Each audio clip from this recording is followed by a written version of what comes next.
and the Allston Brighton District City Councilor. Today is Thursday, February 28th. We are here to discuss Docket 0192, order for a hearing regarding the fiscal year 2019 BPS transportation budget.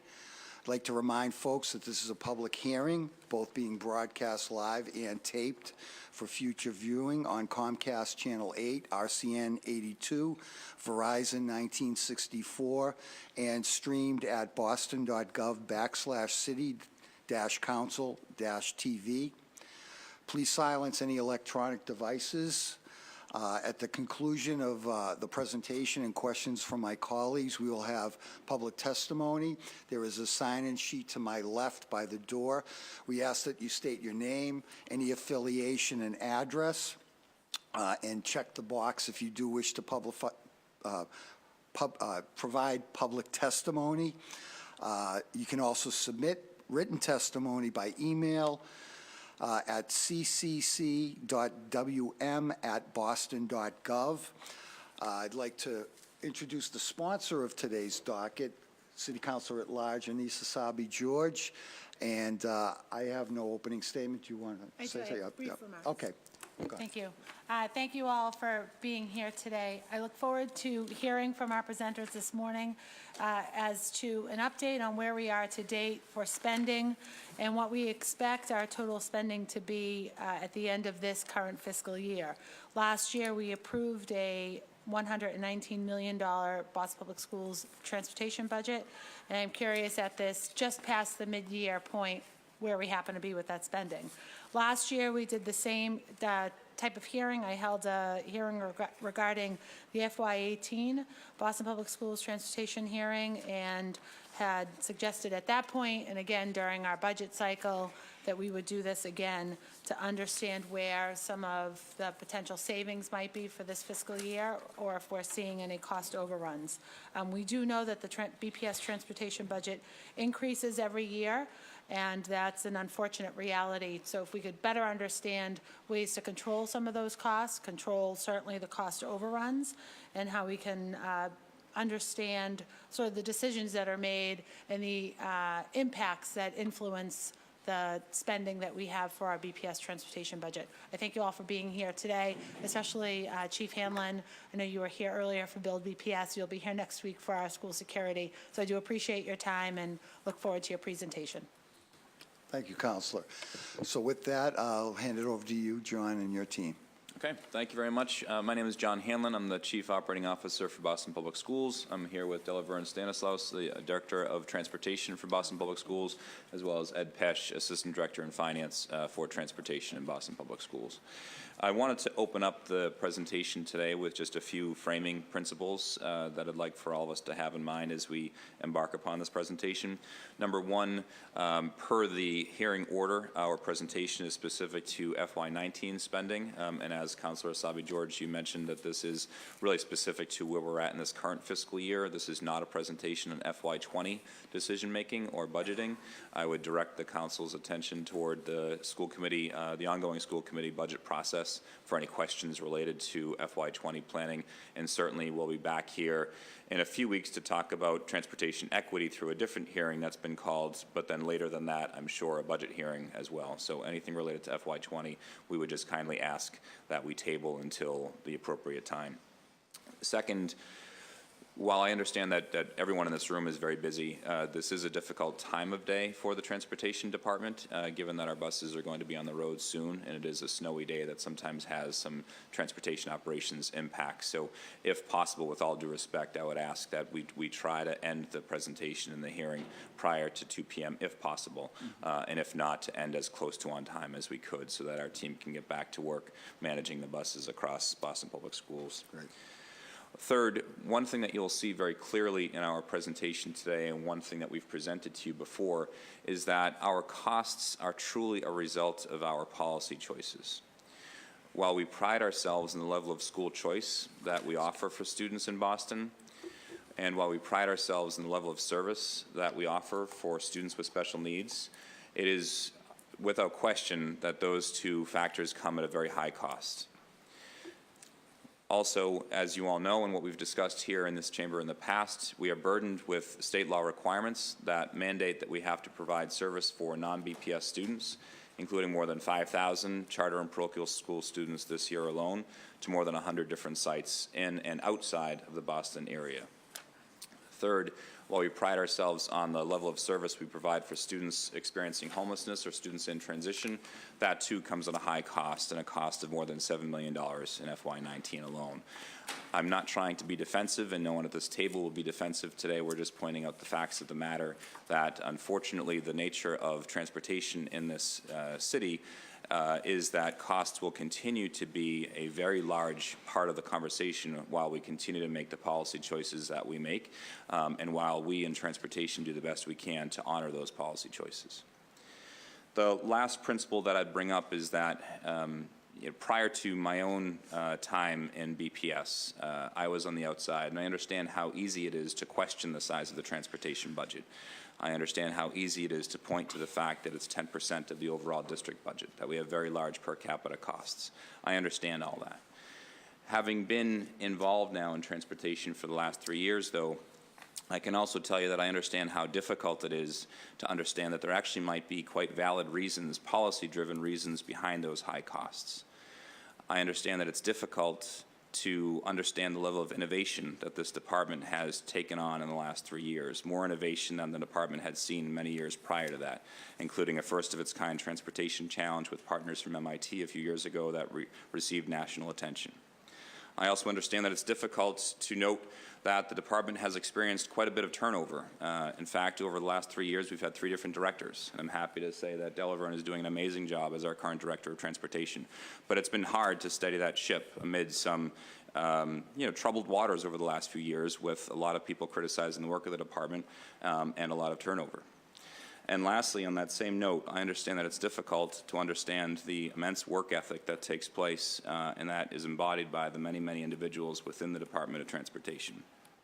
There are many people in that department who begin their days as early as 5 a.m. and who end their days as late as 9 p.m. The woman to my right does that on a somewhat routine basis, more often than we'd like. The entire department is incredibly driven to do the best that they can. So please know that when a bus shows up at a school with only a few students on board, it is not because the transportation department is not working hard to build efficient routes. It is because of other factors beyond our control, which we'll present to you today. On a final note, before we turn it over to our presenters, I wanted to point out to you that as you've heard me say before, I am a BPS graduate. I'm also a BPS parent. I'm very proud of the fact that my children ride the bus. The woman to my right is also a BPS graduate, also a BPS parent, and her child also rides the bus. We believe very deeply in the system that we're trying to create for our children, and I'm happy to be joined by them today to give you the presentation that we have for you. 3 BPS grads, too. Excellent. Oh,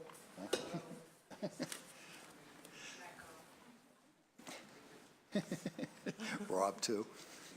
We can do a roll call quickly. Yeah, right. Everybody who's BPS, raise your hand. There you go. Go BPS. What I will say in terms of roll call, though, is we are joined by those of us at the table right now. We also have members of BPS in the gallery, including individuals from the Department of Transportation. If any questions come up, that either Peter Crossan, Fleet and Compliance Manager, or Angela Zhang, Strategic Projects Manager, can answer for you. Thank you. Good afternoon, everyone. Hi. Like John stated, my name is Delaverne Stanislaus. I'm currently the Director of Transportation in Boston Public Schools. I'm also a proud BPS graduate, and my 6-year-old son attends a Boston Public School and rides the bus. You got it all. Oh, okay. So I'm going to start off the presentation, so we're going to dive right in. BPS Transportation covers a wide range of services, many of which are driven by factors out of transportation control. 26,000 students are transported to 228 unique sites in and out of the city of Boston on a daily basis. 2,930 trips are performed by our buses each day, covering over 43,000 miles. We transport 5,516 non-BPS students to 106 non-BPS sites in and out of the city of Boston daily. That's 21% of our students transported, and 46% of our sites served. Because of school choice in the city of Boston, we have students traveling all over the city. This is the main reason why 228 trips have 4 or fewer students. What happens here, we like to describe in our department as us running out of time before we run out of capacity. State law requires us to route students at most 1 hour. In many cases, we run into that time threshold before the capacity threshold. 116 schools draw students from at least 10 different zip codes. 63 schools draw students from more than 15 different zip codes. Over 5,000 students are receiving door-to-door transportation. Nearly half of our bus stops every day are students' addresses. The number of students with one-to-one monitors have grown over 153% since fiscal year 16. Over 550 homeless and foster care students are transported in and out of the city of Boston at a projected cost of $7.2 million. The transportation budget bears the burden of many non-transportation related expenses.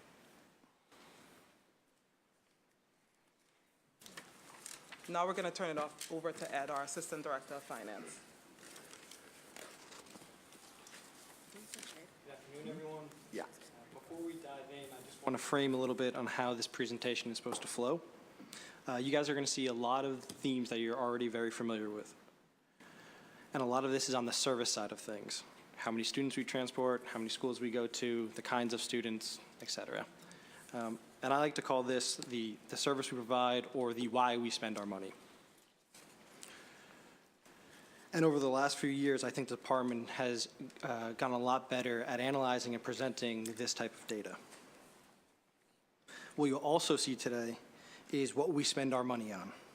What I mean by that is the actual fixed assets, the buses, our facilities, our people and workforce, technology, et cetera.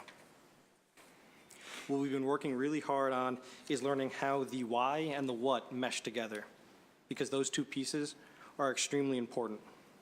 So the first portion of this presentation will be the why we spend our money, and then we'll transition to the what we spend our money on. And what we have here is a comparison of the number of students we transported between FY15 and FY19, which is the time frame comparison we'll make throughout. And you'll notice that we've seen a decline in the number of students.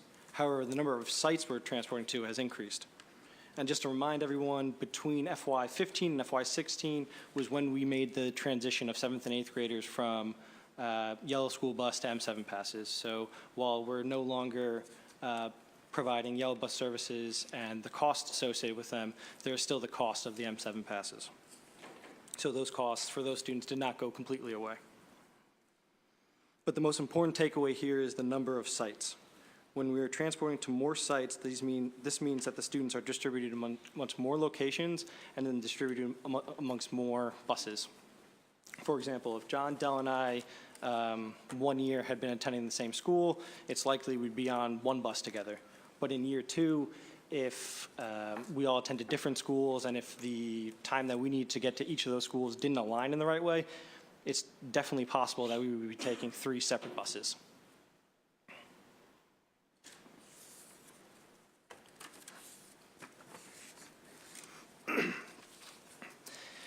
While we are the Boston Public Schools Department of Transportation, a lot of what we do and our resources are devoted to non-BPS students. On this slide, we're showing how many non-BPS students we serve and the total cost for each type of student. As you can see, there's a disparity between the cost of the different student types, meaning corner, door-to-door, M7. But more importantly to note is the total amount of spending that is devoted towards non-BPS transportation. At $26.3 million, that's 21% of our total transportation spend. So 1 in every $5 we spend is on non-BPS services.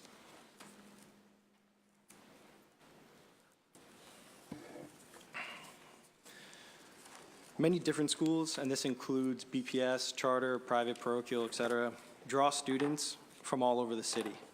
The specific example that we have here is the Umana School in East Boston. Being a dual language program means that this school is open to students from all over the city. What happens here, as you can see on the map, with each of the blue dots represents a different student in the city that we transport, that students are coming from neighborhoods as far away as Brighton, Hyde Park, and the phrase that Del mentioned earlier, how we run out of time before we run out of capacity, can be, holds really true here. While we would love to pick up all the non-Charlestown and non-East Boston kids probably on one bus because there is capacity, there's just not enough time before we hit that 1 hour. So we are deploying many buses to pick up all of these students all over the city.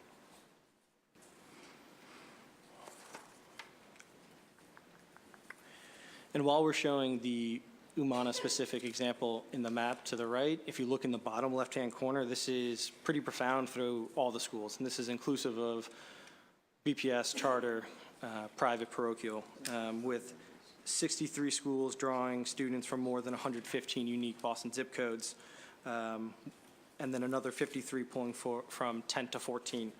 That means a total of 116 total schools with students coming from at least 10 zip codes. And the most extreme example that, while we were doing this analysis, there is a few schools with as many as 25 different zip codes. So unfortunately, the transportation department doesn't decide what schools students attend. We're just required to take them to wherever they need to go.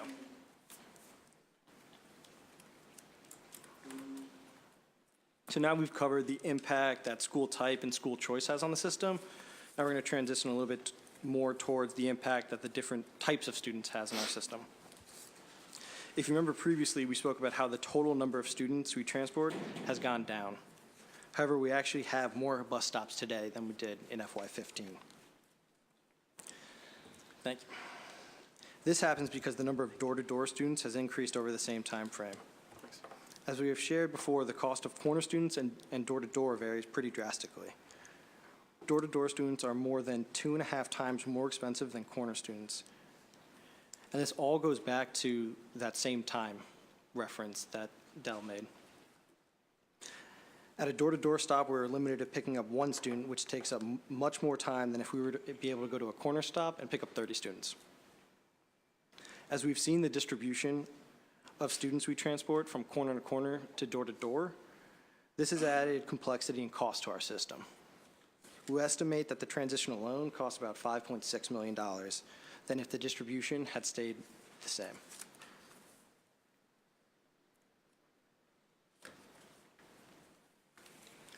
Now we're moving towards and into a large portion of our budget that is not your typical yellow bus service, but still a required service that we provide. In this table, you can see the stacked columns in blue show the number of monitor required students, with the dark blue being the number of students requiring general monitors, and the light blue above it being the number of students requiring one-to-one monitors. And just to clarify the difference, if John, Del, and I were all transported on the same bus and we all required a general monitor, then 1 bus monitor could service our bus. But if I required a one-to-one and John and Del required a general monitor, then 2 people would have to service that bus, 1 to service me and 1 to service the both of them. And just so you know that the decision on which students require monitors or what kind of monitors is dictated through the student's IEP process. So something that the Transportation Department has no control over. And then if you look towards the top, you can see the red line is the trending of cost to provide bus monitors, and it is pretty closely related with the total number of monitor required students. But if you go back to FY15, we spent a little more than $6 million that year. For each and every year after that, we saw $1 million increases until last year when we spent $9 million. As costs have increased at what I consider an unsustainable rate, we really took a hard look at this operation and the service over the last year. Through tighter oversight and increased management, specifically in the development of monitor packages or the work that monitors do, and the use of assigned versus standby monitors, we're looking at a projected cost of $8.7 million in FY19. So if you can imagine, if we continued the same trend that we saw over the last 4 years, it's likely that our costs should have increased to $9.8 million. So while it's not a savings, we avoided, I'd say, over $1 million in costs, and that is, I think, a huge accomplishment. On top of cost savings, we have been working very closely with schools to provide trainings, specifically emotional impairment trainings for monitors across the district.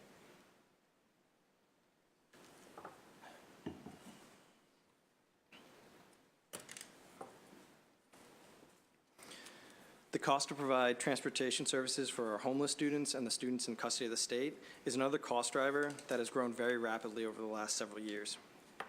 Our estimate for the cost per student last year was $23,000.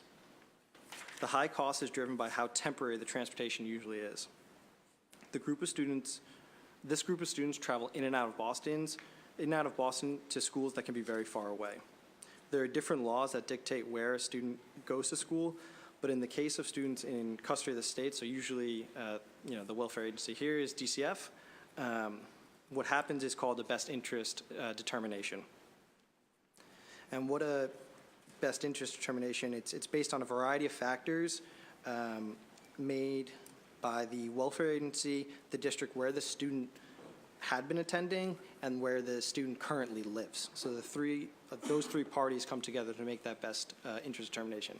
All the guidelines put out by the state and the federal government says that transportation costs cannot be a factor in that best interest determination. So another example of it being out of our control. That being said, we've really looked closely in the last year on what's driving this growth and this just overall number. And we're trying to come up with ways to alleviate the pressure on the general fund budget. And the DCF, students in care of DCF fall under ESSA, which some of those costs could be Title I eligible. So we're looking to work with our finance and grants team to see if we can use some external funding to alleviate the pressure. It doesn't mean the dollars are going away, but would at least help our, what we care about the most, the general fund transportation budget.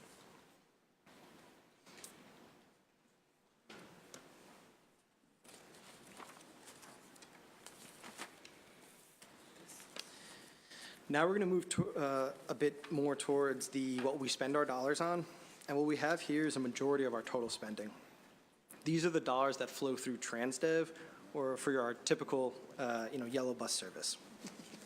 And just to explain how our contract with TransDev works, it's essentially a pass-through contract. So every single dollar that they spend, we reimburse them for. And then on top of that, we pay them a management fee of about $3 million to oversee the operation.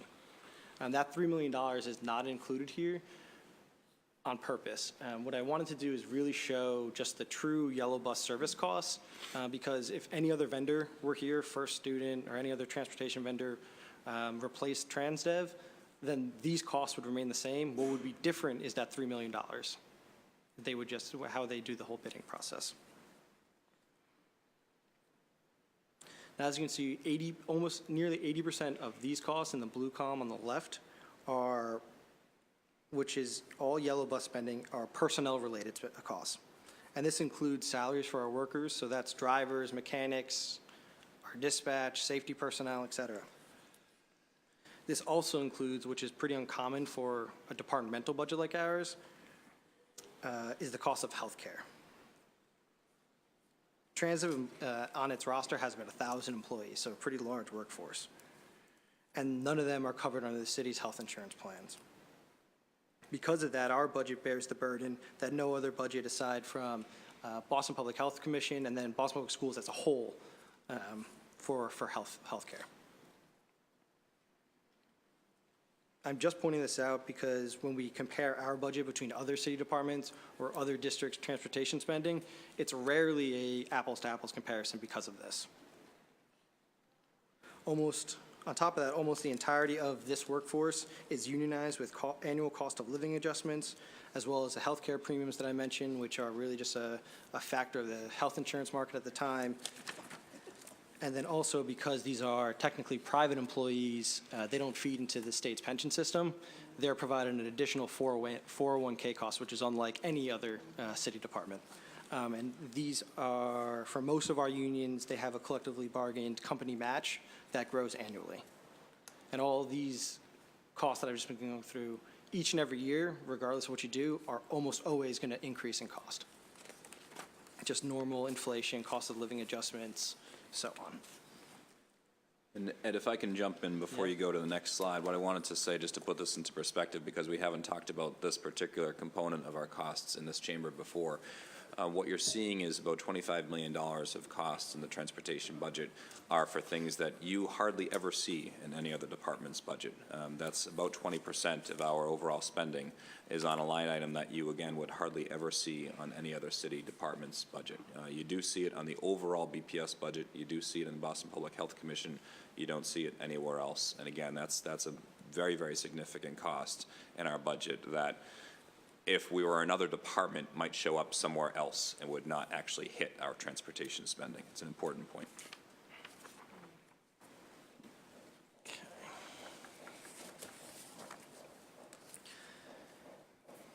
Like I mentioned before, we have a very large workforce. And if you look at the workforce through TransDev and then what is directly employed by the Boston Public Schools, this would total around 1,500 employees. As a standalone department, separated from BPS, we would be the fourth largest workforce in the city of Boston, behind Boston Public Schools, obviously, the police department, and I believe just behind the fire department. Can you say that again? I'm sorry. Yeah. So if you looked at the 1,000 employees under TransDev and then the 500 or so employees that BPS employs directly, most of those 500 are obviously monitors, we would be the fourth largest workforce that the city has if we were separated from Boston Public Schools. So it would be BPS obviously first, the police department second, and then I believe the fire department has around 1,600 employees, so we would be right behind them. But what we're looking at here is our driver force specifically, which is obviously the biggest workforce that we oversee. And while the size of the service that we've been talking about is the main reason why we have to employ, such a large workforce, another huge factor here is the driver workforce and the collective bargaining agreement. As you can see, we have 873 drivers on TransDev or our total roster. And then all the rows beneath it show what happens during a typical AM shift. So as you can see, we have 114 drivers on long-term leave. Of that 114, about 50 of them have never driven for TransDev. So TransDev got here in July 2013. So about half of that 114 haven't actually driven for the school department in quite some time. And the other 60, 70 or so haven't driven for us in at least since the beginning of this most recent school year, beginning of school year in September. From there are another 24 suspended on any given day, another 47 on some sort of short-term leave, which could be FMLA and other medical leave, et cetera. Another 29 daily absences, so someone could be taking a personal day, a sick day, a no-call, no-show, unexcused absence. We have 6 drivers who only work in the afternoons, and then we have 4 employees who are paid to conduct union business. And after you kind of go from the 873 and kind of all those categories, we're left with 649 available drivers. And again, this is just looking at AM. So right now we have 623 routed buses in the morning, and then we could have 15 to 20 field trips going on in the morning. So you see how those numbers diminish pretty quickly. And while we may not be paying a salary or wage to the people, especially the 50 who have not driven for us in quite some time, there's still a cost associated with almost every single one of them in terms of some health insurance or another fringe benefit. Those 50, I know for a fact, cost the city $175,000 annually in a life insurance benefit that were required, collectively bargained requirement.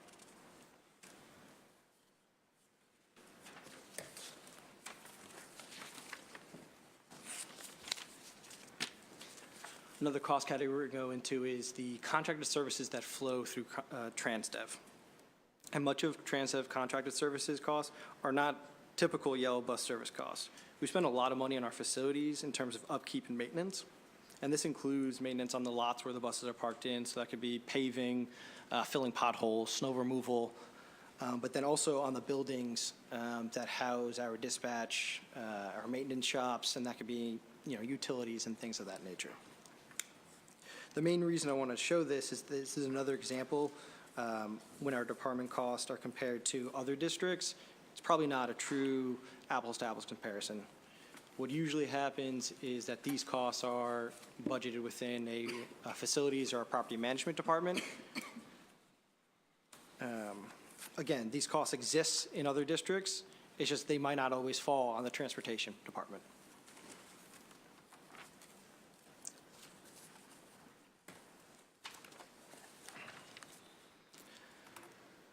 Now that we've gone into a lot of the detail on the different cost drivers and the different components and line items, I kind of want to step back and roll all those things into a more holistic view.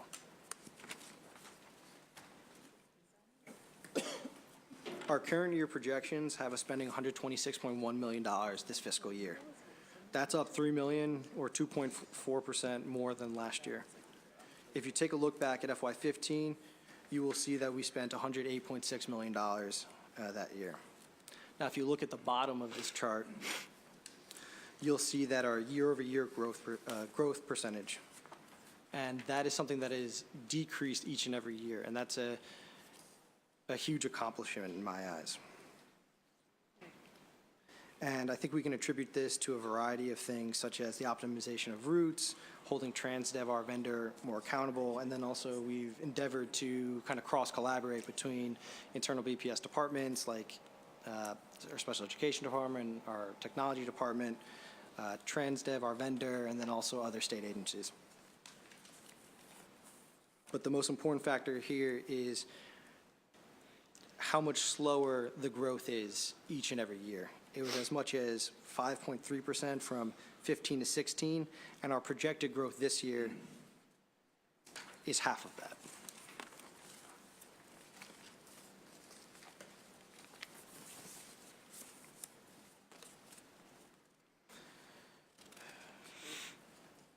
Now that we have a kind of a high-level understanding of that costs have grown, it kind of presents the question of what specifically has grown during that same time frame. For simplicity, we're going to start all the way to the left, where there's just the one blue and red stat column, and the blue we got into when we were reviewing the TransDev services, the yellow bus services. In the red, right above it, is the services that BPS pays directly for, and I consider these kind of the non-yellow bus services. And we've covered a few of those already with the bus monitors, the transportation for students in transition. Other things that we pay directly for are the M7 passes, our auto liability insurance, and so on. So if you look at just those two categories, the blue and red all in the left, now transitioning over to the chart on the right, the rate of growth from FY15 to FY18 for the TransDev or the yellow bus services grew at a rate of 3% annually, while the direct BPS or those non-yellow bus services grew at a rate of 8%. And that 8% is driven primarily by those $1 million increases we saw with the bus monitors, and then also in the transportation for students in transition over that time frame grew at $2 million from 15 to 18. On the flip side, you'll see our growth all the way to the right now from 18 to 19, and we've been able to slow the growth of both of those categories. For our TransDev or yellow bus services cost, those are expected to grow by 2%, and the yellow bus services are expected to grow by 3%. So we went from 3 to 2 and 8 to 3.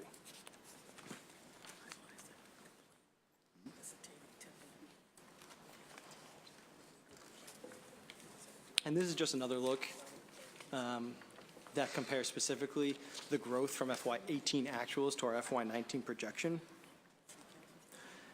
And just to kind of point out once again, you'll see that we are expected to spend $0.3 million or $300,000 less on our bus monitors this year than we did last year.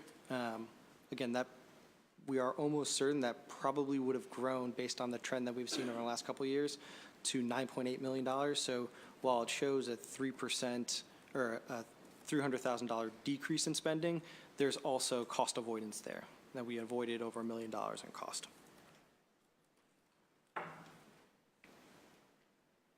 Another area of kind of efficiency that we've seen is in the operation of our call center, and we were able to bring down costs in that service by 11%, and we haven't seen any impact of service there. We've accomplished this by prioritizing our staffing during peak times of the day and the year, and we're doing our best to align when we provide the service to when our families need it the most. And just to quickly point out a few other areas of growth that we've seen is in M7 passes, and that's mainly just in that there are more students eligible for M7 passes, and we need to provide those. And then also we've seen growth in the auto liability insurance, and we're kind of just at the market there. The auto liability insurance market has been pretty volatile over the last couple of years, and our insurance company, based on market factors and our specific bus factors, sets our premium that way. So we are told what our premium is going to be based on kind of outside forces.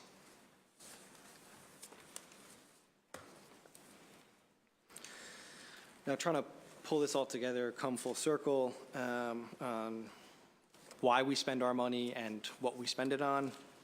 The left side of the chart is something that many of you have seen before, and the left column corresponds to the percent of students receiving a certain type of transportation, and that right column represents a percent of total costs. The different colors represent the different school types, with blue being BPS, green being charter, et cetera. And then the different shades within them are the different student types.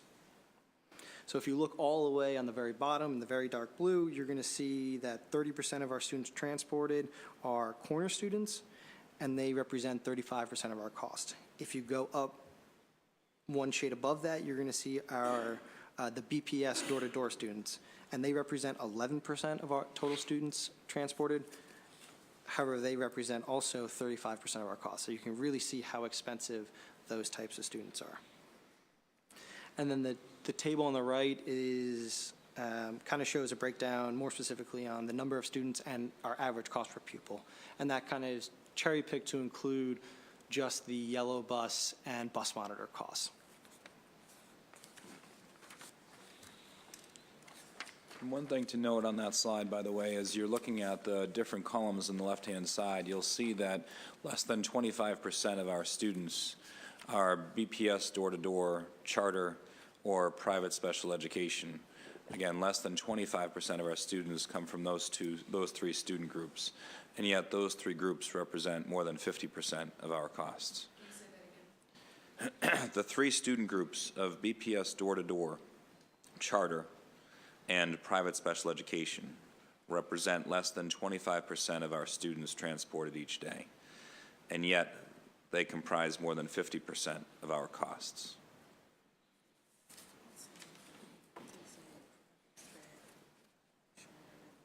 It's an important point, and it's in line with the general theme that there are a lot of factors beyond our control, and certainly transportation does the very best it possibly can through a lot of the innovations we've discussed with you in the past to do as much as possible with what we can control.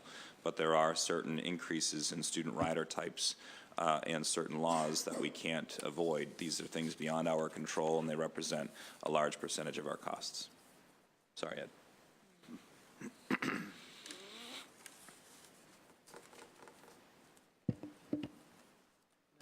We have for today, because we're sticking to FY19 spending. We're in the middle of our FY20 budget process, and there are still 2 more school committee budget hearings remaining, which you're obviously all invited to join in on.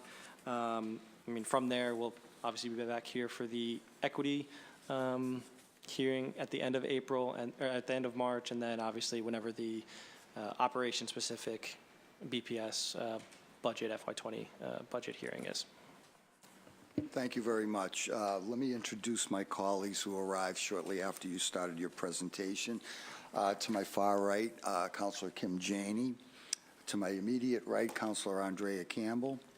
To my far right again, Councilor Lydia Edwards. To my far left, both Councilors Tim McCarthy and Councilor Ed Flynn. I just wanted to ask one quick question, and then I want to hand it to the sponsor. But have you done a year-to-date FY19 expenditure? I didn't see it. Is it? Page 16. Sorry. We don't have a year-to-date graph. We have a projection for FY19. Yeah. Well, we don't have year-to-date spending. We certainly could provide that. Yeah, but I think that what would we be have helpful. here is a projection based off of what we're spent year-to-date. Okay, so this being like getting close to the end of the third quarter, just, I think would be helpful. Thanks. Okay. Councilor Essaibi-George. Thank you, Chair. So my question is actually very directly related to that. I'm looking at the spending overview slide, which is 16 in the packet. The actuals versus the projection. For fiscal year 18, the total actual was 123.1 million, but what we had approved as part of that budget process was actually 116 million. So I think that it's, and, you know, obviously it's important to look at what we actually spent, but the root of this hearing is to understand what we had budgeted as opposed to what we ended up spending. So I think that, you know, the growth there, or the percentage of difference, would be much larger if we used the true number of what we budgeted. And for FY19, we're now projected to spend 126.1, where we had budgeted that year, or for last year, we budgeted 119. So we're looking at a $7 million cost overrun in transportation spending. And that's a significant number, where if I think back to last year, our commitment to providing mental health and behavioral health specialists in our schools, we made an investment of $2.3 million or $2.5 million. So it's just in comparison, and I get that there are lots of costs that we can't control.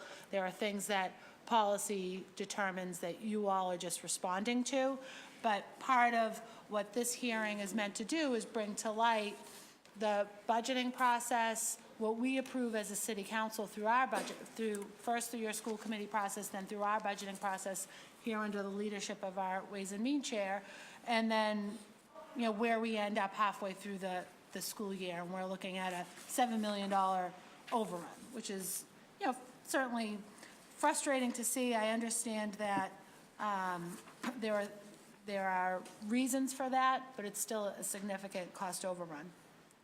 So I appreciate sort of all of this information. It's very thoughtful and very well done, Delverne and Ed and John. But so going back to the presentation, slide number 3, I'm just going to go from the beginning and sort of go through as many questions as I can in the few minutes I'm allotted in this round. How many of our Boston Public Schools, how many of our Boston Public students, BPS kids, are we transporting outside of the city of Boston every day? Now I asked that out loud, I think. On slide 5, we have the private special education students. We don't technically have any Boston Public Schools students being transported out of Boston. What we do have, though, is private special education students who, through different mediation efforts or what have you, have been placed in special education programs outside of Boston, in part through work with our special education departments. We wouldn't treat them as BPS students per se, but there are 202 of those students. We also would have technically some number of BPS students through homelessness or students in transition. I don't know what that number is. That was Do a we know? 505 or 550? 550 is the total number of students transported in both the homeless and DCF kind of Yep. category together. But again, that's at, you know, that's throughout the year, and because transportation can be set up for a single week, if a student entered a foster shelter 1 week and then was out the next. What we're really trying to watch is the kind of the active, and that's that 350 number on that side. And then on that, also on that slide 5, you know, I appreciate the breakdown so we can see how each of the different school types, how expensive they are to transport different kids, or what the cost is. What are the ways that we can look, and Chief Hanlon, you had referenced some of the innovation that you're all working towards and some cost savings that you've been able to realize. What are some of the ways that we can look at reducing some of these expenses for non-BPS students? To be totally frank, we can look at the state law. And these are not our students. We could look at the state law and contemplate addressing that. If we don't address it through a change in the state law requirement about transporting charter school or parochial school students, then maybe we look at the state law or the state from a level of how short-funded we are in our charter school reimbursement. I think we can look very closely at the Promise Act that Mayor Walsh is putting forward right now with others in the legislature to address some of these shortfalls in aid from the state. If we were able to receive some of that, then I think some of this would be much more palatable. But the fact that we are so woefully underfunded in our charter school commitments and then are left to pick up the tab for this, it causes quite a burden on the transportation budget. No doubt. And then I know when students in BPS that receive transportation, if they physically move from one part of the city to another, they don't continue to receive transportation for general ed corner pickup.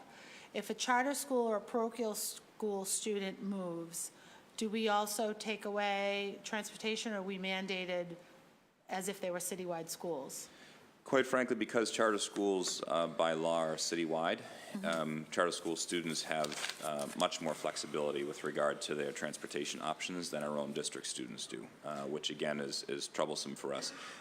What you're referring to is if a student moves and is a current BPS student, in some cases if they move, they'll still be able to maintain their transportation. If they're special education, for example, then certainly almost always they will continue to receive their transportation. If they move, but will continue to have their school in their choice list, so to speak, then they will continue to have transportation as well. But if they move to a part of the city, which doesn't even have to be that far away, and that school is no longer in their choice list, then they can continue to attend the school, but they would lose their rights to transportation. If they were a charter school student, that wouldn't be the case. They would continue to have transportation.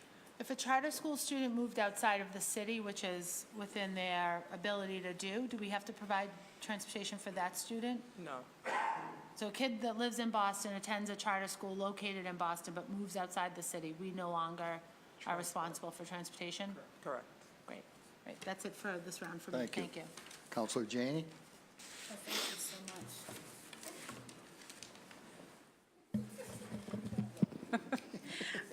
Thank you. I also want to, thank you to Councilor Essaibi-George for her leadership on this issue. Certainly thank you to the panel. I've been following BPS transportation for a number of years, at least 15, maybe going on 20, and I think the presentations are getting more and more thoughtful, so I do appreciate that. There's a lot of breakdown. That's important. I think before we just had a big pie chart that just said, transportation costs are too high, and now we're getting a really good breakdown, so I do appreciate that. I didn't mark the page numbers, so forgive me if I'm going through. I'm wondering how many, when you talk about citywide transportation, so we talked about a dual language school earlier, if you could break that down, the citywide transportation that are not high schools, so how many schools are we talking about that are non-high schools that offer citywide transportation? So I know you mentioned the Umana, I know the Hernandez, there are some in-district charters, I would imagine. Yes, in-district charters would have citywide transportation. There are schools that, on the surface, you wouldn't consider them to have citywide enrollment, but if they have special education programming, that is either unique or that happens to have capacity where other programs do not, then they may as well be citywide enrollment. Right, so I guess just to clarify, when you mentioned citywide schools earlier in your presentation, were you including the high schools or not?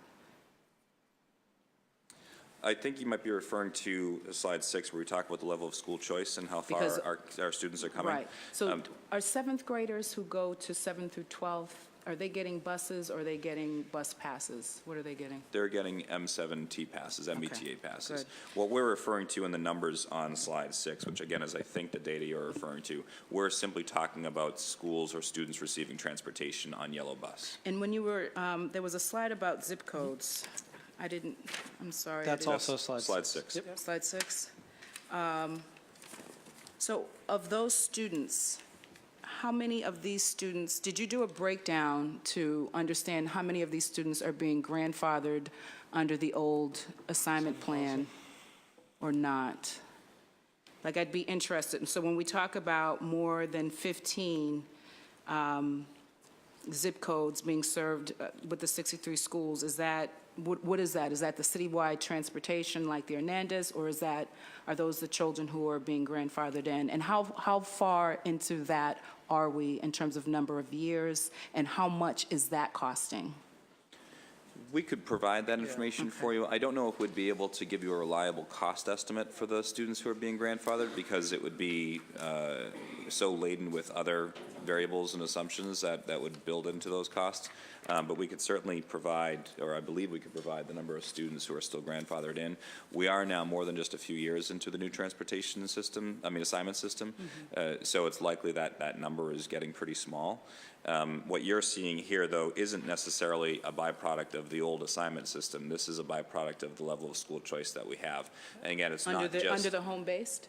Yes, even under the home base, because again, it's not just general education students, it's also special education Right. students or English language learners who might be traveling pretty good distances to get from home to school, not because the school is on a general education choice list, but that's because of a program that we have across the city that could accommodate their needs. Right.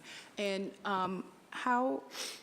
so I noticed, I think I saw in the presentation that door-to-door was almost three times the cost of the corner buses. Is that correct? About 2.5 times. Yeah. And is there any analysis done, and I know you'll say it happens at the IEP meeting, but really from the system, is there any analysis to really understand how many door-to-door students would be able to get to school on their own? So you hear of high school students in particular who are using the T on their own time on the weekends, but are getting door-to-door service during the school day because, their IEP says that they can get it. So I'm just wondering, from a systematic standpoint, what are you guys doing to really analyze whether or not there are students who would be interested and able? Obviously, if a student needs door-to-door, they should continue to get door-to-door. But I'm just wondering if you guys are looking at that? We are. So we're actually looking at that currently. We're working hand in hand with our special ed team, transportation and special ed task force, where we meet bi-weekly to discuss these issues. Yeah, we actually have our next meeting today. And so, yes, we're aware that there is sometimes concern that a student, and again, I've got children in the system, and for one of them, I've been in those IEP meetings as a parent, so I know how sometimes they run, and I know that there's a possibility that there are students receiving door-to-door transportation accommodations who shouldn't, who maybe don't actually merit it, and through the letter of the law, they're supposed to be in the least restrictive environment possible, and that would not be door-to-door transportation if they're not actually fully eligible for door-to-door transportation. So we're working very closely with special ed to be able to determine, how can we work more closely together to I'm hone that getting the hook from Apollo. So let me just ask one more question, and I'll save the rest for the next round. You talked about which one? There's so many good ones. Let's go to page 11. I have the employees, the long-term leave, the suspended, the short-term leave, the daily absences, et cetera, et cetera. How much is that costing? So, So of the 873, people who are on the roster, only 649 are available for any given day. Of all of those that are not actually driving buses or working, how much is that costing us? So I can give pieces of that. So, for example, the suspended drivers, while some are suspended without pay, there are a lot suspended with pay. We usually spend about $1.3 million on an annual basis on suspended with pay drivers. For the long-term leave, I'm sorry, do you mind just starting over with just the Of course. response to that question? I apologize. Yeah. So speaking specifically about the suspended category, so that 24 drivers suspended, while there are some drivers who on any given day are suspended without pay, there are a lot suspended with pay. Annually, we spend about $1.3 million on suspended with pay drivers. I know that was the number last year, and I believe it is pretty consistent with prior years as well.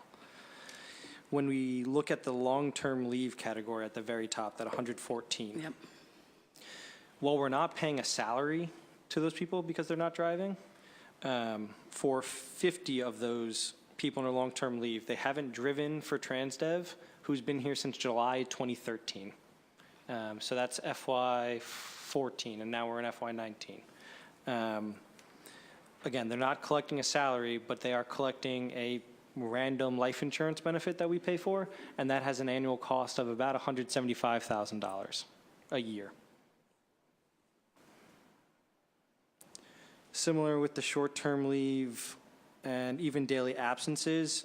For daily absences, if someone is taking a personal day or a sick day, depending on the bargaining agreement, they'll get a day's wage. And I'm not sure how much, but then with the short-term leave, the cost is usually in the health insurance because they're out on FMLA, some sort of medical, any other kind of normal leave. While they won't be making a wage from us or we're not paying them a salary because they're not driving, there is a cost with the health insurance, retirement costs, et cetera. And that number I don't have. But I can try to see if we can provide that breakdown. Thank you. Thank you.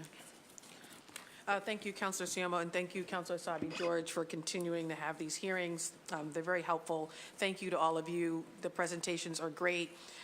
Sometimes our hearings with BPS, the presentations aren't the best. In terms of what I mean by that is just the level of detail. So I appreciate the level of detail that you guys, every time you come back, there's more detail in it. So I just want to applaud you for that. So thank you. And also, I know transportation is an issue for all of us in this building, outside. It's never personal. I get that you guys are working hard, and much of this is outside of your control. So I also want to acknowledge the hard work that you guys do every single day to try to pull these costs back and to just reduce the costs. So thank you. Thank you. Just a couple of questions, and I want to go back to Councilor Essaibi-George's point on the sort of overrun, that $7 million. And she said, there are reasons. I'm curious, what are some of those reasons? When you have a projection, that is millions of dollars. That's a big overrun. What drives that? What are the reasons behind that? I'd be curious to know a little bit more there. I'll open up, and then Ed, if there's any detail that you want to weigh in on. Ed is our Assistant Director of Finance and knows the numbers a little better than I, but to some degree, the budget that we entered FY19 with was not as accurate as we would like it to be, based on where our spending has been in recent years. That said, we did whatever we could to reduce spending in areas where we could control, and even areas in the past where we hadn't been able to control much before in terms of, say, monitor-related costs. As Ed relayed earlier today, we were able to save pretty substantially in monitors this year, despite the fact that one-to-one monitor requests grew by 153% over the last 2 years. That represents a little over $1 million in savings that you wouldn't ever really see because of an overrun. But that overrun could have been far, far greater had it not been for some of the efforts to control costs wherever possible. In addition to that, had it not been for a drastic increase in monitor-related expenses, monitor-related requests year to year, it's likely that the savings that we achieved would have been far greater.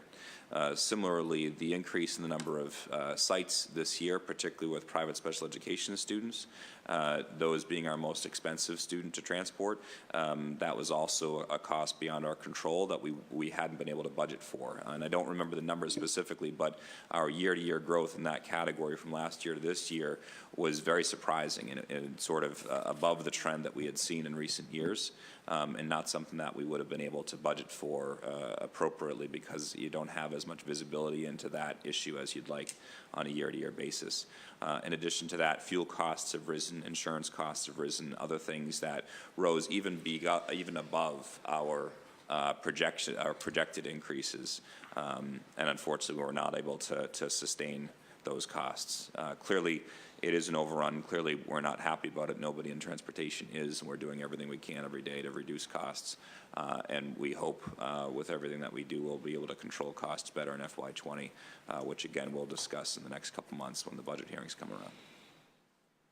Did you want to add anything that's helpful? I just wanted to add that I think it's been a number of years with the transportation budget and the budget being set has been kind of all over the place, that for a while, the district and the city, we didn't know what is the right number to be spent and what is reasonable. I think we've finally gotten to a place where we're projecting and building a budget from the ground up and doing a lot more thoughtful process, and we're taking a long time. You know, while we're going through the budget process now, we've been working at this since the end of September, beginning of October, to figure out what should we be spending and where has the growth been over the last couple of years. And unfortunately, you know, we have seen growth. If you go back to one of those later slides, the non-yellow bus services was growing at a rate of 8% annually. That's not sustainable. $1 million increases in bus monitors, which was a $6 million line item not that long ago, is crazy. So I think we are now in a place where we are really understanding kind of what I like to call the why and the what. The why we spend our money and the what, and we're really kind of meshing those together to understand dollar in and output out. And just one last clarification, Counselor, if you wouldn't mind, because I did say that, you know, to some degree the budget maybe wasn't as accurate as we'd like it to be. Certainly, I own that myself. We work very, very closely with our finance team to set our budgets year to year. And certainly when we put a budget together, we aim with all of our intentions to hit that budget number. So it's not as if we disagree with things and then we just sort of do what we do. We work very closely to set the budget, and then we do what we can to hit those budgets. And because we have had a series of innovations in the last few years, we're pretty optimistic that we'd be able to hit budgets in recent years because of some of the cuts in our bus fleet, savings in monitors, other changes and optimization. And quite frankly, although those have amounted to significant savings, you don't see them much because overruns in other areas beyond our control have outstripped our ability to actually catch up with that. But the largest sort of factor in the overruns is really this door-to-door placement, particularly outside the district, and the requests that come in that how do you really truly project for that? You do your best, but this is helpful. For sure, and just to be frank too, Then I'll because turn it over. Councilor Janey mentioned earlier the concern about students receiving door-to-door who maybe shouldn't receive door-to-door.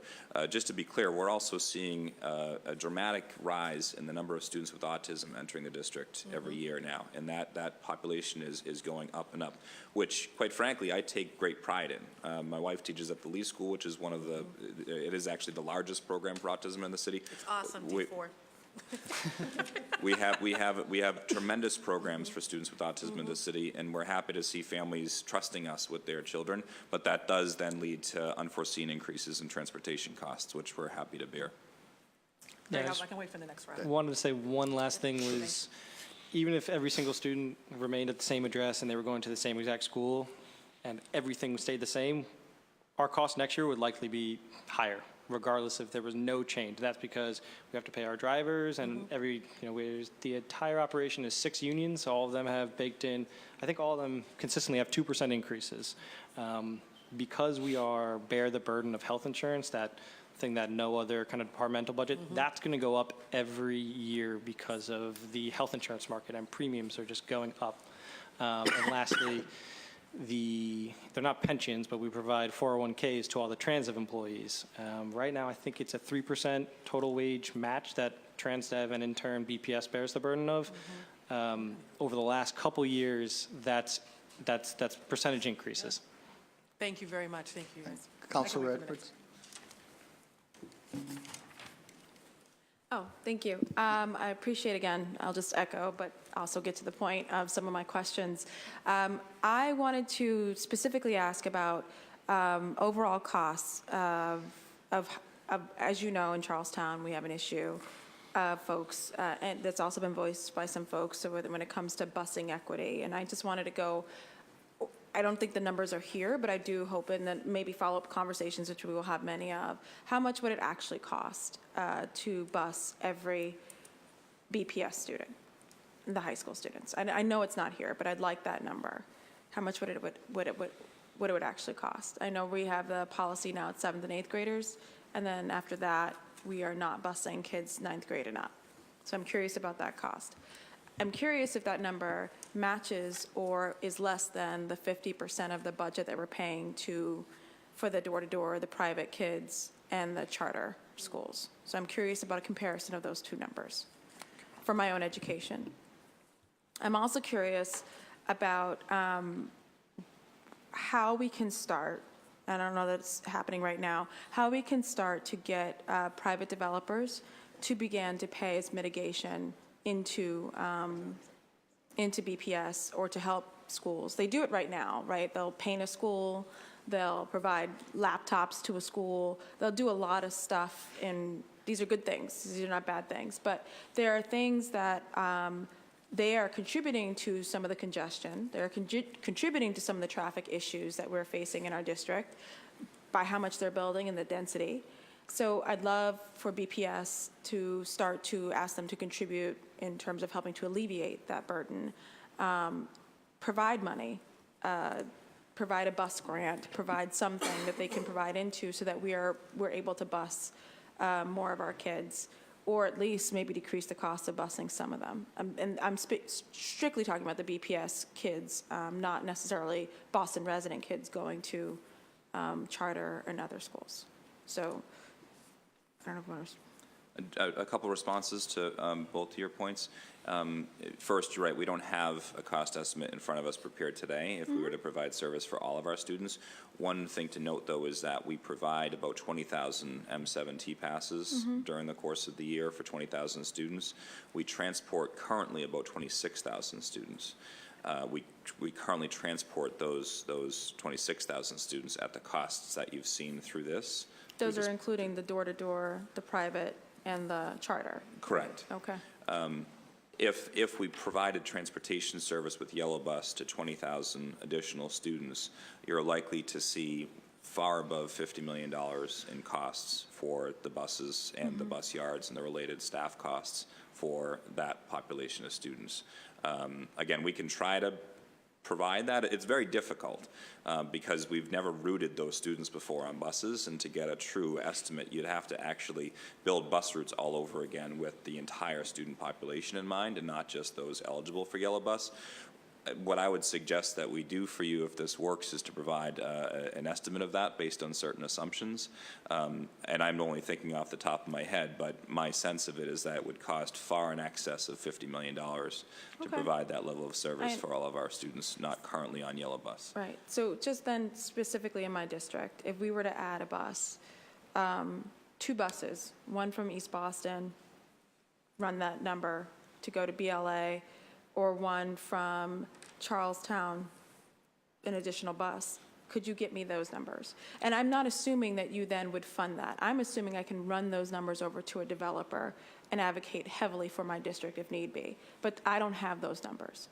And what I would suggest that we do then is follow up as a separate conversation. I know that some of this will come up in the hearing that comes in a few weeks. And to be frank, and we discussed this just last evening, this conversation here is about FY19 spending and how do we reduce spending. That conversation is going to be how do we provide more service, which is only going to increase spending, unless it's funded by an outside entity. Right. What I would this suggest, conversation though, I would add too is just really just me asking questions to just get the numbers. Right. Because if we don't have a goal, then I don't even know how to advocate. I don't even know how to advocate with you if I don't know what the goal is, except that I know that it's really high. And so I'd love to help you get there, is my point. I don't know where we're going. So that's the only reason for these questions. I appreciate the immense amount of work you guys are going through. You are literally creating an entire system every single day that must run perfectly for thousands of people. So I appreciate the complications of that. I'm just asking then for these numbers to help me get you to that system and to advocate for my district, to be very frank. Yep. So I'd love for those kinds of numbers. And then one other number that might be worth hearing about, or something that I'd love to talk to you about, is how would or could scooters help in any way, shape, or form with transporting kids with smaller distances or short distances? I'm looking by the look of your faces, that has not been considered in any way, shape, or form. You should have seen, you can't see your faces, wow. But I can would picture love- picture my like, face. Like jaw dropped, like I've been in this she's room many lost her times, and mind, I've let's heard have her. some Like, great you're looking ideas. at me like I should be committed, and I don't think I should be, first of all, on the record. I'm trying to picture my children on scooters going to school. I would have been on one, and this is a very serious question. They're going to happen anyway. I think You have a death wish. I'm not, and you keep the hook over there, because I still am within my time. No, you're not. There would be Please. propane-powered scooters, though, I'll tell you that. See that you just, please, if you could consider that we're now about to build an infrastructure for scooters, for bikes, all sorts of things coming on our streets anyway. Right. On a serious note, sorry. It's a serious note. No, I'm laughing, but it's a serious note. I'm asking you to consider that. and what I would say on a serious note is Okay. we have a Safe Routes to School initiative where we're trying to encourage students physically getting themselves to school, not by bus, not by vehicle, but by walking or by riding a bike. I think that's actually sort of an entry point to that type of conversation. Again, on a very serious note, because I understand yeah. the seriousness of your question. It's something that we can explore with the group and the collaboration that we have across that initiative. Well, it certainly reduce the burden for some folks who have to walk a half mile to get to the bus stop or to the T. Yep. If there's any way to reduce burden on folks who already have a long commute. I'm sorry, I'm going to have to leave, so that's why it took a little longer, because I can only go through one round, because my hearing starts at 2, hopefully. Yes. In the same chamber. So, We will come back to you, Council, with answers to your questions. Thank you very much. Again, the concern that we have about the Charlestown buses, there are twice as many students in Dorchester, Roxbury, near BLA who go to Charlestown High Right. than there are students who live in Charlestown, East Boston, and the North End who go to BLA. And if we were to do it for the Charlestown, North End, East Boston students, we really ought to do it for the other students. right, And then the costs I really understand escalate. that equity issue. Again, I want the numbers to help you figure out how we can get there. Yep. Thank you. Great, thank you. Counselor Essaibi-George. Thank you. And I would let my kids scoot or bike if there was a dedicated bike lane from my house to their schools, because the idea of putting them on our streets does horrify me. In these costs that are outlined in the presentation today, have we included the cost of BPS athletics and their buses and field trips and their buses? Is that all part of Yes. what's presented today? Can you extract out for me at all the cost that the cost of BPS athletics on, within this budget? So we'll get back to it with more finite and specific costs, but the estimate has always been around $1 to $1.4 million. And that includes game buses Both and practice the athletics buses? and field trips. Oh, and field trips as well. Yeah. And then I know some of the concerns that I've received from families and from athletes in our district is missed buses. Are we working towards mandating bus drivers having to pick up these bus routes for athletics and other programming after school? The way that it works is based off of a bidding process.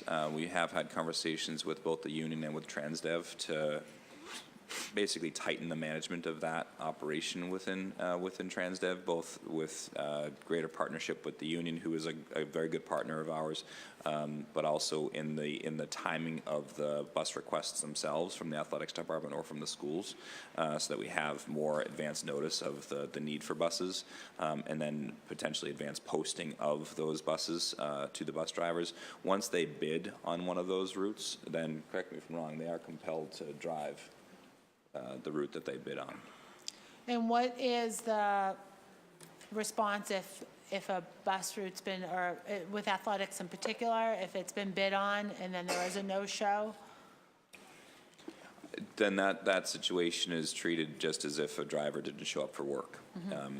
There's an absence, and the absences can happen for a number of different reasons, but we would go through that process, or Transdev would go through that process with the drivers. What sometimes happens, and quite frankly, we have had a much stronger year this year with regard to athletics and field trip buses than we did last year, but what sometimes... Stronger year meaning more events? Meaning fewer cases of missed buses. How many cases have we had? I don't even know the number. We could pull that information probably. But is it a half a dozen? Is it 20? Is it, I mean, I know it's more than a half a dozen because I've received more than a handful of calls about missed buses. Well, two things I would point out, it might be more than a half a Okay. dozen. We can try to find the number for you. Two things I would point out, though, and I say this as a parent of children in BPS athletics. What sometimes happens is a parent is told that they're picking up from the field on a day when the parent thought there would have been a bus. What the parent sometimes doesn't realize is that the school never actually requested a bus for that day, or didn't request a bus for that day until the day before, or Right. something along those lines. So it gets very, very tricky, because as parents, we sometimes don't understand what the process is behind the scenes.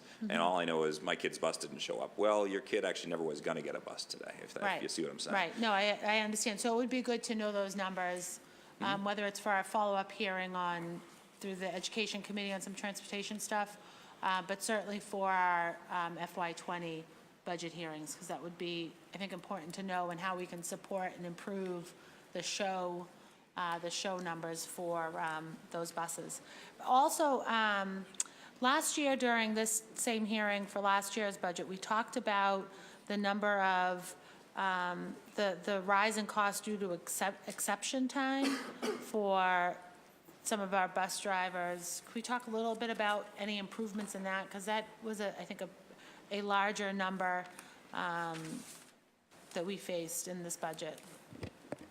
You've got a good memory. I'm going to turn it over to Ed to speak to some of that, but we've done a really good job keeping those costs in check, particularly since the first half of last year. After the first half of last year, or the first few months of last year, we really made good strides in cutting that down. And that's not just our credit, but also the drivers' union, their credit in working with us on that, because they don't want drivers giving them a bad name sitting in parking lots and things of that nature. So we have cut that down through the help of the union and the bus companies.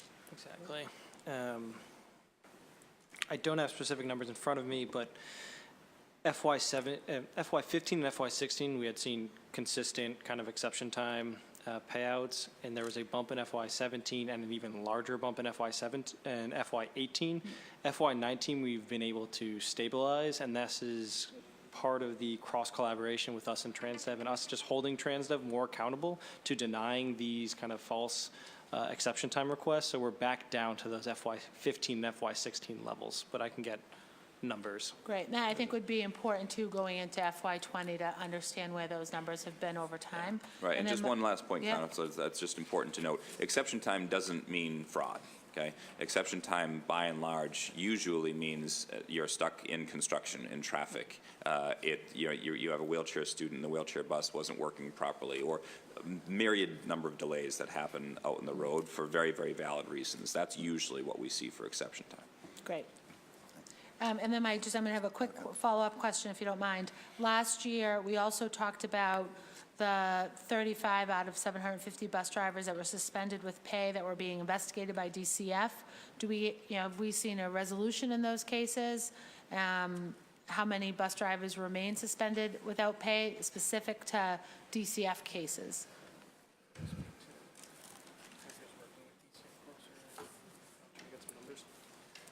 So we've been working with DCF very closely to make sure that we're keeping the number of drivers we have suspended with pay down. Actually, at this current time today, we have 20 drivers suspended. I don't know the specific number of drivers suspended with pay or without pay. I can get those numbers to you pretty soon. But the numbers are definitely down. We're actually 35% down than where we were last year. Great. And those are Currently. 20 DCF cases, or No, child? not at all. 20 total? 20 Yes. total. That's excellent. That's Yes. actually So very on good. any given day, it's so far the average so far this school Yeah. year is that 24 number that you'll see Yeah. in that kind of how it breaks back down. The two main categories of those 24 is if there is a 51A filed, the Right. DCF, and then also what's called the Accident Review Committee. So if an accident occurs with a driver, he's kind of pulled, and as they're going through that process of reviewing what happened and if it was a preventable or non-preventable accident. And are we trying to shrink the time that they're on leave, when they are on leave with pay especially, because that is such a huge expense? Absolutely. $1.3 million a year is Yeah. a lot of money. And aside from the money, we need our drivers to be driving to provide the service. So unfortunately, the drivers with 51As filed against them were kind of at the will of DCF for however long their investigation takes. And The same with the ARC, which is the Accident Review Committee. Just as long as that investigation is going on, we need to pull that driver. The other categories, which are smaller in number, we try and process as quickly as possible because we want the drivers to be on the road and be being paid for driving. Thank you. Counselor Janey. Thank you so much. I want to come back to special education, and I'm certainly thrilled that you're doing more to include students on the autism spectrum. As you know, my previous organization did a lot of work in the area supporting students with disabilities, and so very important. And any child who needs bus transportation should certainly have it. I think one of the biggest drivers of cost are the out-of-district placements, the private placements. Mm-hmm.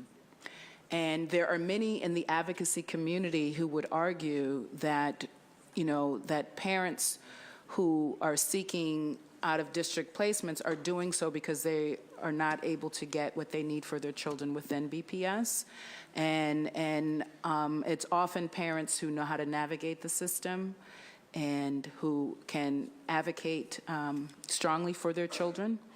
And if we were doing more on the front end in terms of providing the services, and some of it you may just not be able to do, and I understand that, but I think there is a population of students who have been denied, the services that they rightfully deserve in our system and have now left, and it is costing an arm and a leg. And I would love to see BPS do much more to provide, and I know this is a transportation hearing and not a special education hearing, but we've got to do it right. It's not enough to ask our educators to get 3 certificates and to be all things to all students. We've got to have the staffing in place that is going to support our students with disabilities.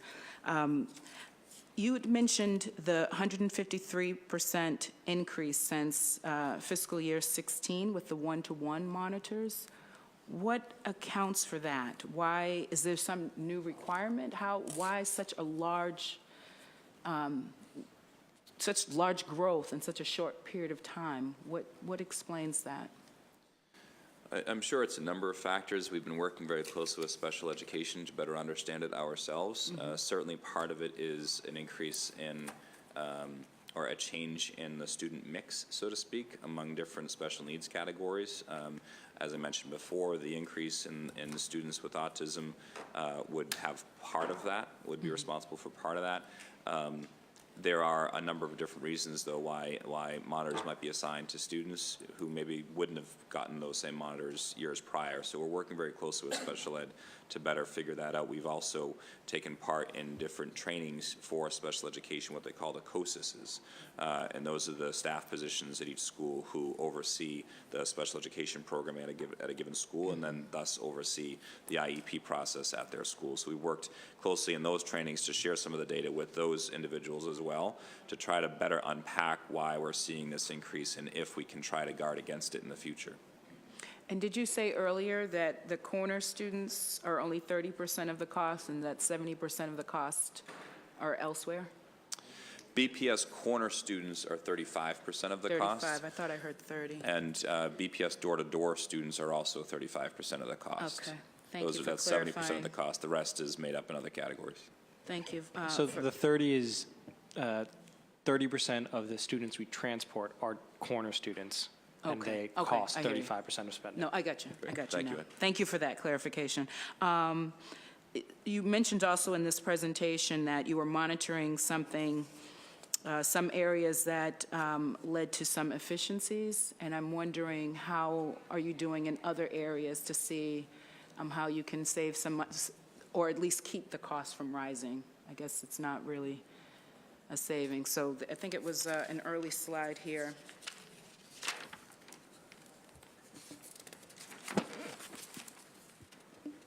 I don't remember. I didn't write down the pages. I apologize. So obviously bus monitors is an area where we have seen, Oh, here it is. It's on slide 8 at the bottom. Yeah, yeah, bus it's monitors. bus monitors. Yeah, so bus monitors, we've seen, $300,000 of savings from FY18 to FY19. but cost avoidance of about $1 million. The efficiency there is really from the work that we did in optimizing our monitor packages, and that's putting together the work that a monitor does every day. It was a very inefficient, laborious process of printing out thousands of pieces of paper and putting it all together.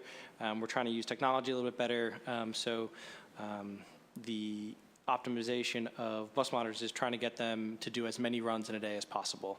And we're also using assigned versus standby monitors more efficiently. Okay. And, okay, I'm getting the hook again. So the final question, one, I hope you can repeat that stat at the end of your presentation where you talked about the 3 groups of students that were 25% of the students, but 50% of the cost. And the final question is really how in all of this, really, how is this going to get us closer to eliminating the opportunity and achievement gaps?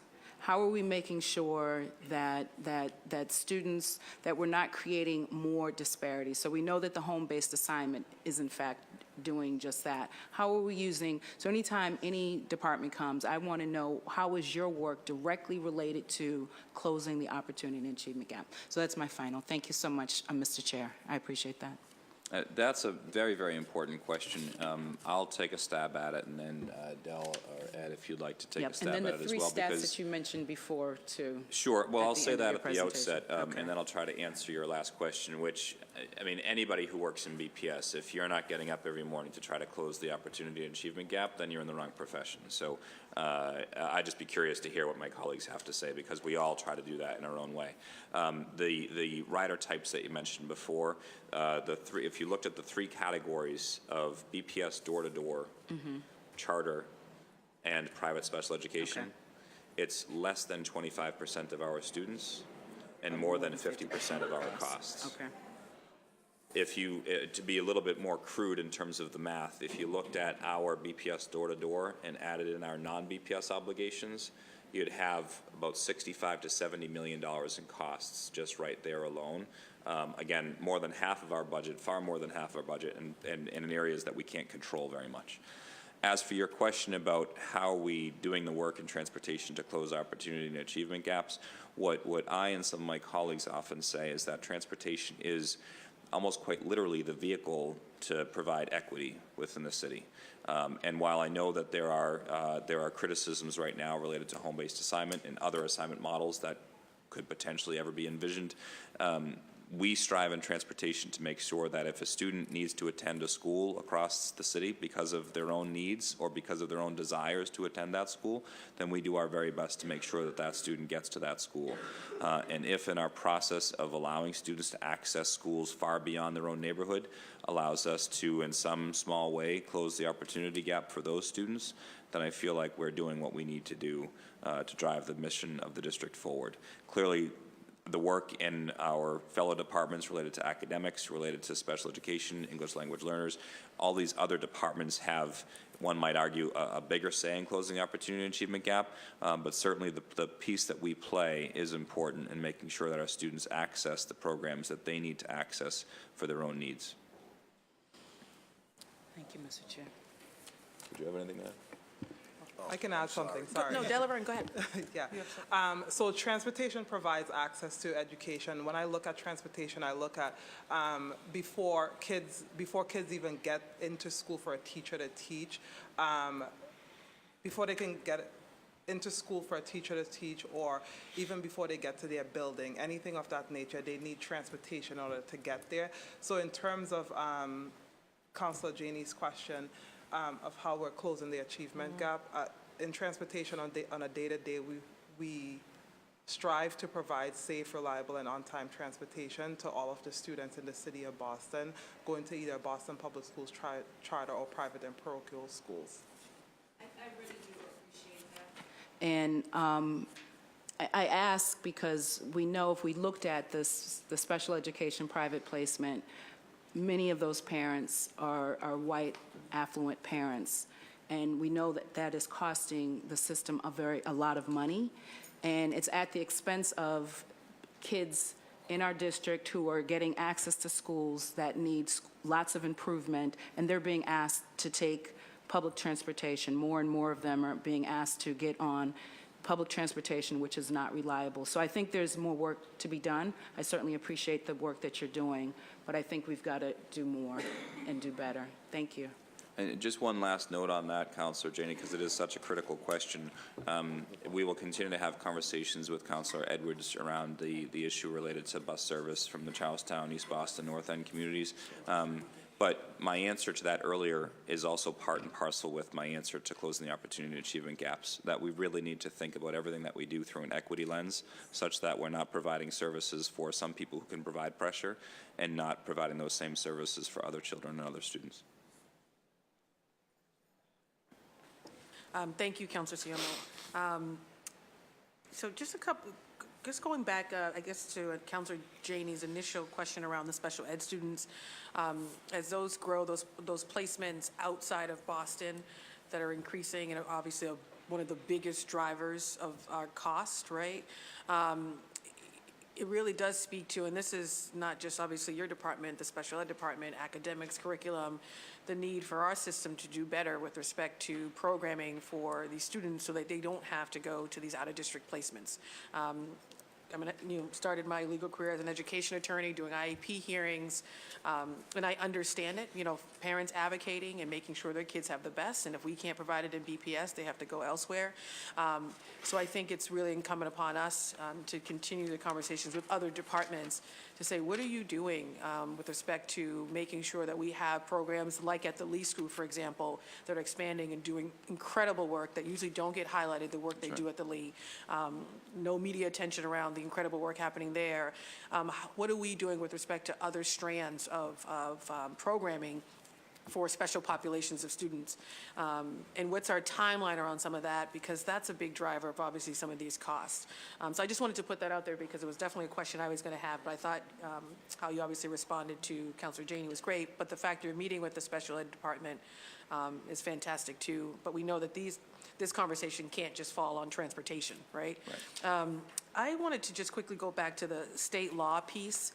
And changing the state law, and I appreciated your candidness, John. So, has there been any conversations around that? Is it just don't touch it?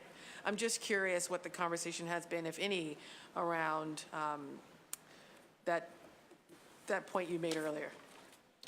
To my knowledge, there hasn't been much of a conversation, but I want to qualify that by saying that that's just to my knowledge. There may very well be conversations happening in different pockets across the state or even in Boston that I'm not aware of. What I can say is a piece of the state law which has come up in recent years is the charter schools' ability to change their school start times and the need for that to be a result only of decision-making, joint decision-making between a charter school and the district that provides the transportation. And to date, we do have sort of a say in that as the school district, more so than I think the general public understands. But there have been some questions or discussions around the language in the law related to that piece of it, but that's just a small piece of it. As for the macro level, actually changing the law and requiring districts to no longer have to provide transportation, I'm not aware of that. Are you aware of those conversations? And what would that entail, or what would that mean? So you change the state law from what to what? And then what would that I was like, that can't be, that was quick. So you change the state law, I guess, from A to B, and then what's the impact on our numbers, for example? Do you have a sense of what that might be? In a crude way, we could take what we spend on charter school students and we could take that out of our transportation budget and you'd no longer see it in our transportation budget. That doesn't mean the dollars don't go away. The dollars are still getting spent. They're just getting spent in a different way. It could be that the state then provides the charter transportation funding directly to the charter schools and not through to the cities that serve the charter schools. And then those budgets, those expenses sit on our charter schools ledgers of accounts. So the dollars wouldn't necessarily go away, but they would go away from our budget. And that's, what is our spending every year on charter schools? A little more than $10 million? About that. No, a little more, about 15, 16. About $15, $16 million in our budget. And then the other big charge is the private, obviously, special education piece. There would be a change for that too, right? Or, Well, that would be different, right? Because those situations are arising, as I mentioned before, often as a result of mediation between the district Yep. and the family. Counselor Janey is right. In many cases, it might be a family who's able to navigate the system, Yep. who then accesses a placement outside of the district. But that, I think that would be quite different from the charter school law. And if by rights we need to provide a service that we cannot provide in the district, then we do need to provide that service to a family outside the district. okay.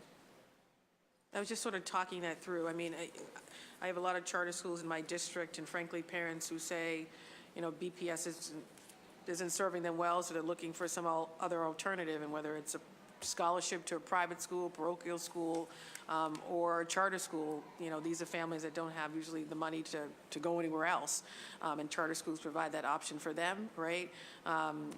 So I think, I just wanted to just pull it. We can continue the conversation about the state law, but it was just something I wanted to add. Just a couple of quick questions. So, of those 1,000 employees, thank you. Of those 1,000 employees, do they live in the city of Boston?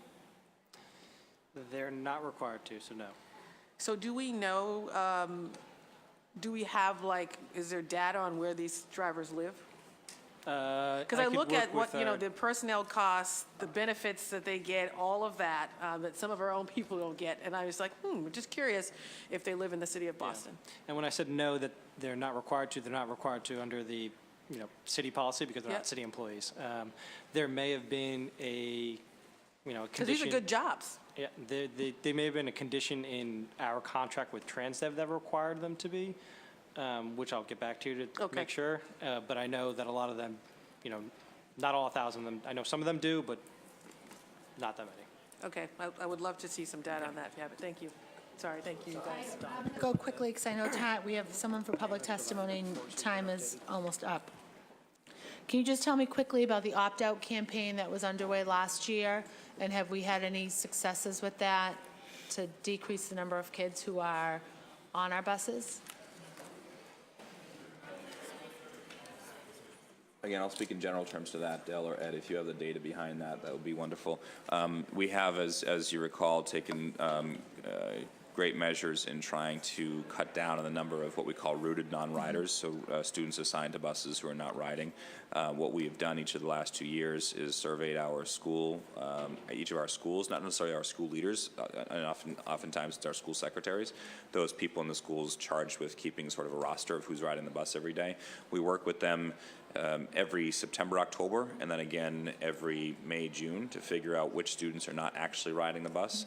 They then get back to us with the list of names of those students who are not riding, and then we have a call center set up that Dell manages using the customer service representatives that we have in transportation to actually call the families and confirm that they are not riding the bus and they will choose to opt out. Unfortunately, for every say 10 students who we know are not riding the bus at all, only 5 of them will opt out, because the remainder typically will say, well, we just never know. And in terms of the number of students, I don't have the cost associated with them, but the number of BPS students that were opted out as of October, when we like to look at our comparative data, was 1,483, and there was also 180 opted out of charter students. And then the Where's My School Bus app, how much does that cost us and how is that working for us? You can give me the short answers. I don't know the cost, but I can tell you I use it every morning myself. And yours works, because I know at the beginning of the school year, we had a number of folks, and recently we've had a few emails about the system not working for them. What I can also tell you is that for a period of about 6 weeks, it was not working for me. How much do we spend on that?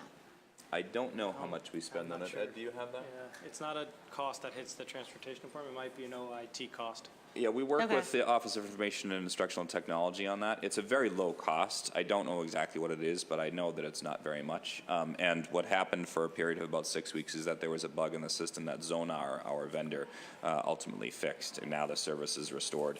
I'm back to using it every day to get my own children on the bus. And for that, on that note, that bug only affected a portion of our riders for some reason that technically I don't understand. Many of our buses were just fine, and the GPS tracking was working perfectly fine. For some, it wasn't. Great. Thank you. All set? I am all set, All thanks. set. Very good. Thank you. And, oh, I'm sorry. Yeah, we're going to go to public testimony. Noemi Rodriguez, please. And that's the only one I have signed up, so if anyone else would like to speak, just come up to the podium and speak after Noemi. I think that's how you say it, right? No one. Buenas tardes, mi nombre es Noemi Rodríguez y vengo de East Boston. Good afternoon. My name is Noemi Rodriguez, and I come from East Boston. Soy una madre de 3 niños que están estudiando en diferentes escuelas públicas de Boston. I'm a mother of 3 children. They're studying in different schools here in public schools in Boston. Una de mis preocupaciones, ahora que he podido escuchar la cantidad de dinero que están, ¿verdad?, proporcionando al medio de transporte, One of the things that's concerning to me that I'm learning about today is the cost of transportation. hay algo que me preocupa. Yo tengo 2 niños con un IP, con una educación especializada. One of the things that's concerning to me is that I have 2 children that are on IEPs with special educational needs. Yo tengo una pequeña experiencia que quiero compartirla con ustedes, con un niño que tiene el IP. I have a short experience that I want to share with you all about one of my children that has an IEP. Esto es con el transporte público que nos brindan, ¿verdad?, para que nuestros hijos puedan guiarse hacia la escuela. It has to do with the transportation services that bring our children to school. Mi hijo fue evaluado bajo un IP donde yo me negué a no tener un monitor dentro del bus por una mala experiencia de otro compañerito de él dentro del bus. I requested on his IEP that he have a bus monitor in his transportation because he had an incident with another student in the bus. Mi hijo fue golpeado de su parte del labio un día que fue a la escuela y no había una persona adulta que se encargara en vigilar a los niños y esto me llevó a una preocupación muy grande como padre de familia. That on the bus, one of the older children hit him and busted open his lip, and there was no bus monitor in the bus to kind of watch over the children, and this was a great preoccupation and worry. Entonces mi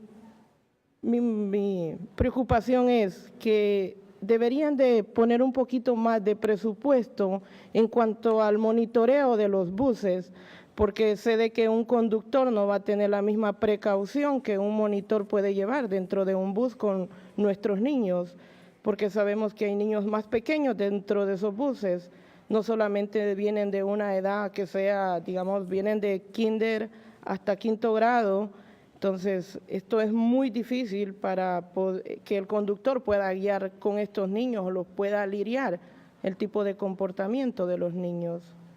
That she wants more money put into the budget for bus monitors because a lot of the buses have children that are between kinder and 5th grade, and so the age difference is really large, and the bus driver is unable to monitor the way that a bus monitor is. No solamente hablo por mi persona, sino que tengo amigas que comparten sus historias junto conmigo por tener hijos con especialidades, como una madre que tiene un hijo con autismo que llega todo arañado de sus brazos y que hasta la fecha no se ha hecho nada, pero lo que buscamos es tener más monitores dentro del bus para ver si esto nos puede ayudar, ¿verdad?, por las incapacidades que tienen nuestros hijos. That she isn't just speaking for herself, she's also speaking for other families that she speaks to on a regular basis. Her friends, one of her friends has a child with autism and often arrives home with scratches on his arms. And so the request for bus monitors is really, really important. Ahora yo tengo una pregunta que creo que sería muy importante, ¿verdad? Para nosotros los que tenemos hijos dentro de las escuelas públicas y que usan el transporte público, los niños, ¿por qué no hacer una encuesta a todos los padres que tenemos hijos dentro de estas escuelas y que están usando el transporte y que esto vaya guiado de acuerdo al idioma que hablamos para que ustedes como encargados, ¿verdad?, por el presupuesto del medio de transporte, puedan darse cuenta de cómo nosotros los padres también sufrimos frustraciones por un transporte que es totalmente pésimo para nosotros? She has a request that a survey be done with all the parents that have children in BPS transportation, because you all are putting together the budgets and they have a lot of frustrations around the transportation. And so can a survey be done in different languages, including Spanish, to make it accessible for families to be able to share their experiences? Creo que esto sería lo más ideal para nosotros, porque ahí creo que el medio de transporte vería cómo nosotros de padres nos encontramos. No tomemos solamente la cantidad de dinero que se está dando para que los niños se mantengan bien, no, sino que ver la seguridad que está pasando dentro de un bus. This would be an ideal survey solution, because you all would get to understand not just where the costs are going, but also be able to understand what actually happens in the buses, as opposed to just from the financial perspective. Gracias por escucharme. Thank you. Thank you for listening.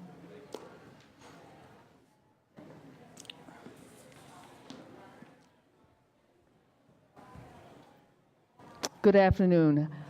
Thank you, City of Boston councilors and transportation panel. I'm Linda Freeman. I'm a Boston parent and also with a special education student. To reiterate on what her issue is, if you get this bus monitor, kindly think twice and reconsider. You need a bilingual bus monitor. So if it's in the IEP that they need a bus monitor, you may need a bilingual bus monitor, okay?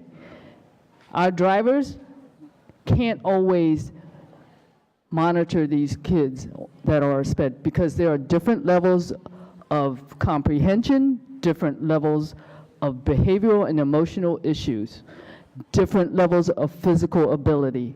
If you've never had a kid be on a wheelchair bus and you watch the hydraulic lift fail, it takes extra time for that hydraulic lift to be manually lowered and manually raised.